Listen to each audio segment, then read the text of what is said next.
All right, guys, welcome back. Jared and Braxton from 3C's Recreation. Today, we are working on a Sachs fork. This is open cartridge. Customer has a really big nick in his lower fork tube, and he's put like 2 sets of fork seals in here, and they just keep failing right away. There's oil all over these forks. So what we're gonna do is I had a bad set of forks. The uppers were ruined, and we're gonna replace the lower fork tube in there for him.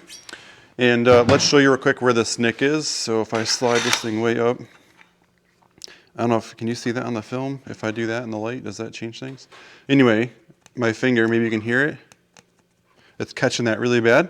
And every time that's making the fork seal fail. So come on over this way. What I want to show you guys is if you want all these manuals, they're free to you. So if I go here, I'm going to go back to Beta's website. This is the home. Is this working out? Can you see that? Okay. So Beta's homepage, and if you click on the word support, oops, yeah, I think I got it. And then we're going to scroll down to suspension over here. And then if I scroll down even further, right here, open cartridge fork manual. And if I were to click on it, it would bring up this PDF. So this is all free to you guys. This is the same manual that I'm going to use. So it's all right here. It's going to give you full disassembly, full torque settings. Let's show one more thing, Brax. Come on in here. Let's show what we're going to use today. So obviously new fork tube.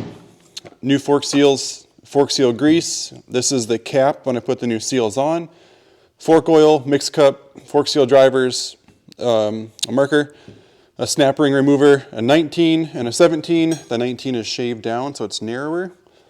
A flathead screwdriver. This is a 17 mil. It's a big one because we got to get the bottom, nut out. This is to set our fork oil height. This is to help move up the seal, and then I got a torque wrench. So kind of a selection of tools. Some of these are pretty specific, so if you don't have them, you might just want to pay a shop to do this. So let's jump into it. So all I had done so far is I cracked the top cap so the oil would drain. I did this ahead of time because Braxton and I, as soon as we get done with this job, we are headed to Kentucky for the GNCC. We came in super early this morning and knocked this out for the customer. So this, we just unscrewed it, and I'm going to count the clicks out. So 1, 2, 3, 4, 5, 6, 7, 8, 9, 10, 11, 12, 13, 14. So he's got 14. I'm going to put a number 14 up here so I can turn that back in when we're done. And now we're going to come up here to the top brax, and we're going to crack this thing loose up here. So this shouldn't be torqued all that tight. So as I say that. So that way that can start to, I'm gonna let that sit like that for just a little bit. Probably didn't need to do that quite yet, so it's come back down here, Brax. Let's do the front of this. So now that the oil's been draining for quite a while, I'm gonna unthread this again now that I counted my clickers.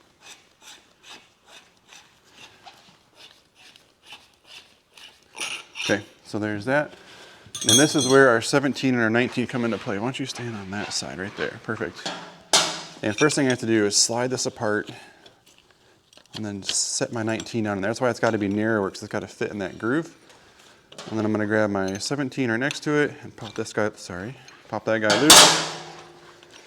We're going to spin our cap off.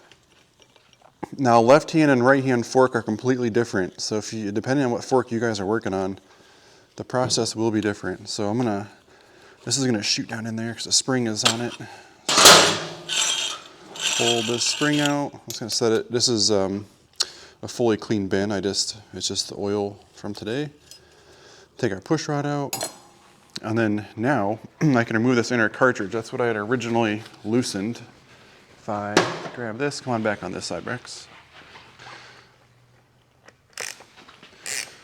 And we can unthread this, and as it's coming out, I'm going to clean that up. I don't want any of that dirt to be on the other side of those threads later. So it's just a good idea. Continually clean with fork stuff. So, and what's going to happen is you kind of got to keep pressure. You can see how this will slide back and forth in here. I just pushed up on the end of this. Well, it's kind of like a 3-hand job.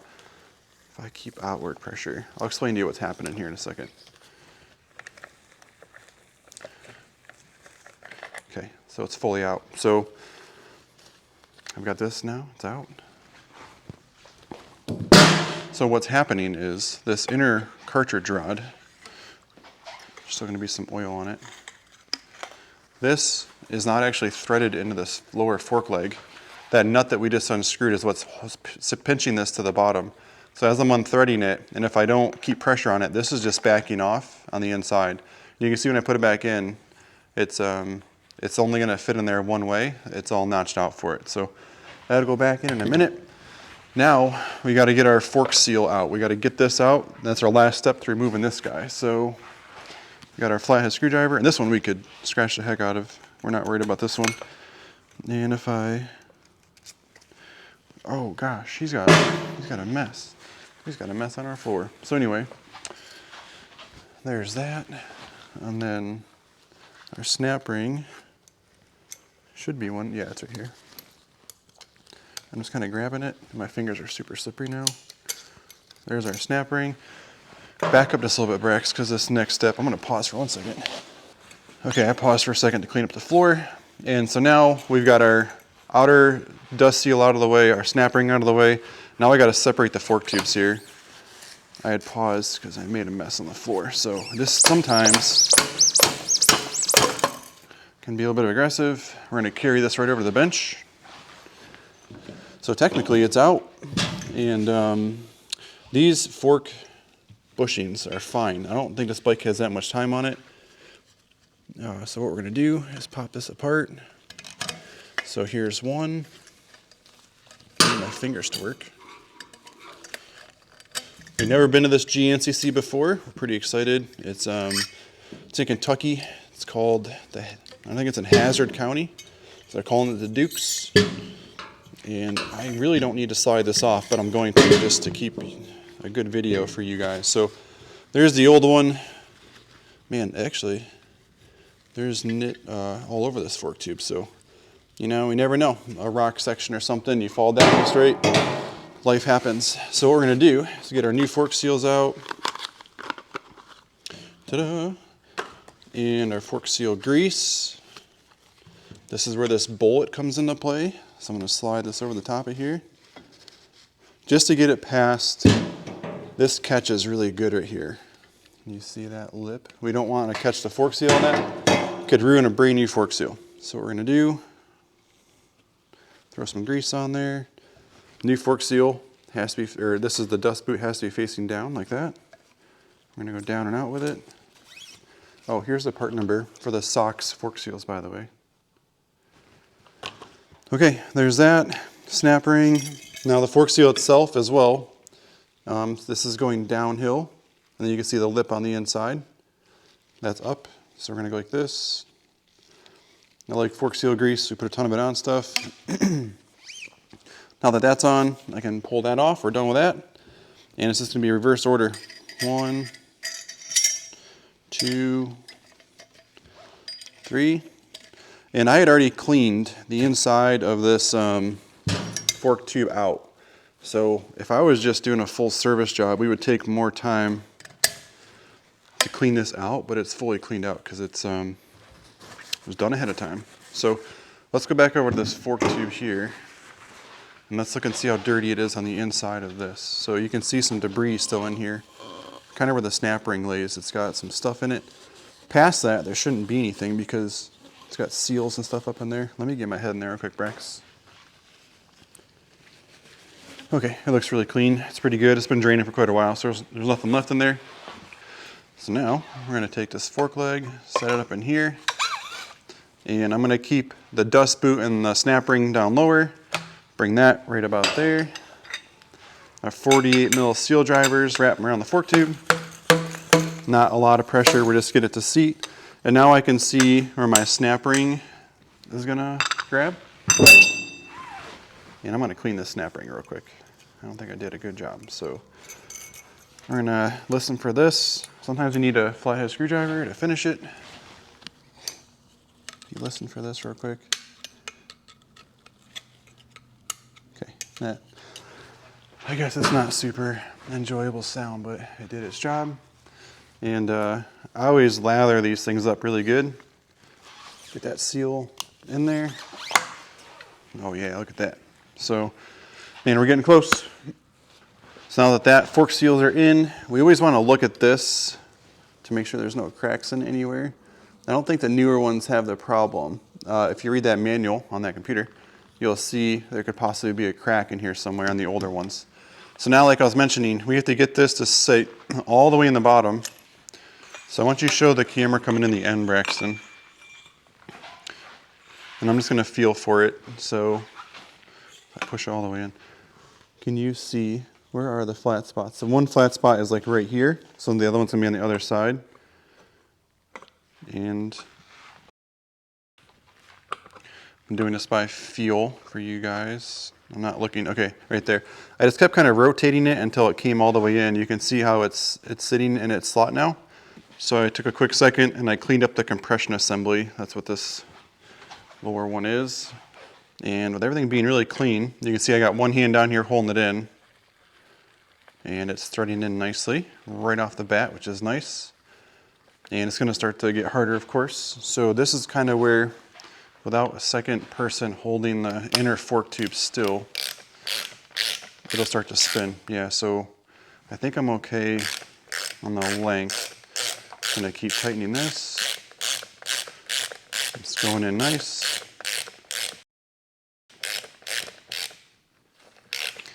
Okay, so now we're going to switch to a torque wrench. I'll tell you, it's 35 Newton meters, but I'd rather you guys look that up in the manual. So cartridge rod is tightened on the bottom, and you'll see now that the cartridge has no oil in it. It's just up and down, and we're going to fix that. So we're going to add some 5-weight fork oil. And I'm going to fill this thing right up, and it will suck out the extra when we're done. And so I'm going to cycle this until it's like a smooth feeling and there's no more air bubbles. I would tell you to buy 2 of these things of oil. If you're doing something, I can see the bubbles coming out inside of there. Can you see up in there, Brax, if you aim that thing down a little bit? Oh, you can hear it. That is a good sound effect. I'm going to keep filling this thing up. We're trying to fill that cartridge rod on the inside is what we're doing. Okay, so now I'm going to take my hand and I'm going to cycle this until it's got consistent, it's still pretty fast coming up, like kind of like a dead zone there. So this takes probably 2 or 3 minutes to make sure it's accurate for the customer. So I'm going to keep going up and down. I'm going to keep looking for air bubbles to come out. So give me just 1 minute and I'm going to make sure I like the feeling of this. So I got a really good feel all the way up. It's smooth all the way up and down. No more air bubbles. I don't hear anything. And we're going to set our ride height. The standard is 100 millimeters. So I've got my tool set at 100 and we're going to suck out the extra oil that we don't need.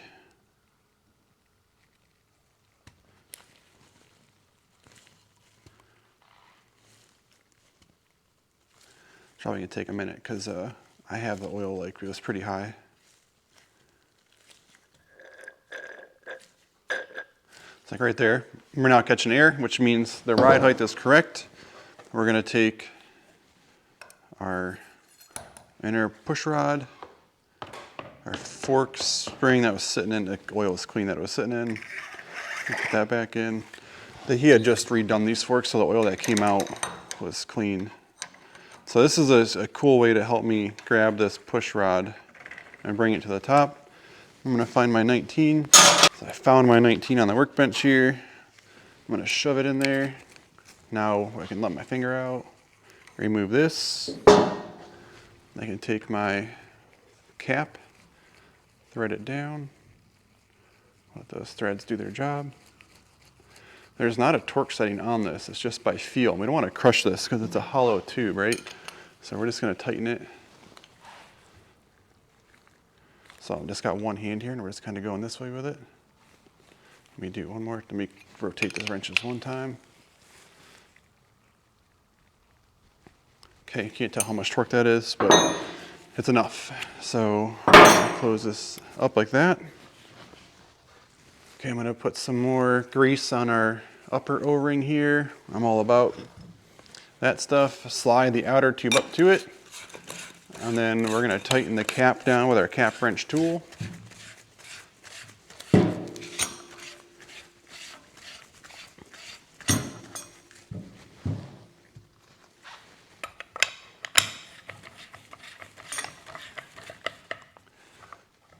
Okay, so that's tight. And then we had went out 14 clicks. So 1, 2, 3, 4, 5, 6, 7, 8, 9, 10, 11, 12, 13, 14.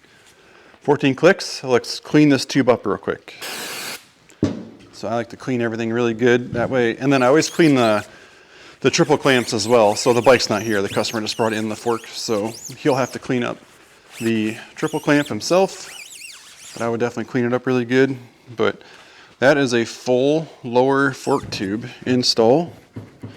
And you're gonna see a little bit come out because I packed so much grease in there, and that's okay. Like, I like to have a good smooth operation. So again, Jared and Braxton from 3Cs, thank you guys for watching. If you are buying your Beta parts on the Beta USA website, that website we just talked about, if you could please pick 3Cs as your dealer, I would appreciate it. Just as you're creating your account, 3Cs Recreation, we get a small portion of like a credit, and it helps us get to the races because diesel is $6 a gallon and we're hauling the mail today. So thanks for watching. Enjoy the ride. See you in the trail.